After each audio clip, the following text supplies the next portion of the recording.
तीन तरह के कर्म होते हैं, संचित, प्रारब्ध कर्म और क्रियमान कर्म। संचित कर्म होते हैं हमारे पास लाइफ के, हमारे पास क्रियमान कर्म मतलब प्रेजेंट में जो हम कर रहे हैं, और प्रेजेंट में जो कर रहे हैं वो हमारा रहता है 80%, बाकी सब 10% है।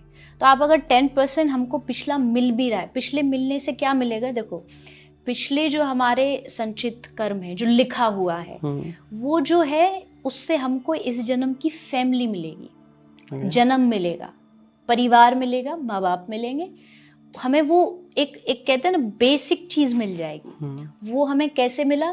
भाई अब मेरा जन्म हुआ एक ऐसे परिवार में जो भक्ति करता ही नहीं, बिल्कुल भी भजन में मन नहीं। एक का जन्म हुआ जो पहले से ही बहुत भक्ति वाले लोग हैं।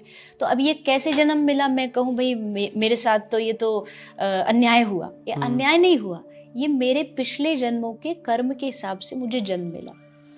फिर धीरे धीरे जो छोटा बच्चा होता है, क्योंकि छोटा बच्चा तो कोई कर्म करता नहीं है, तो उसको जो मिल रहा है वो उसके पिछले कर्मों से मिल रहा है। जैसे जैसे आपकी बुद्धि प्रबल होती जाती है, मतलब आप समझदार होते जाते हैं, तब आपको पता चलता जाता है कि अब ये करना सही है, ये करना गलत है। फिर आप डिसाइड करते हैं।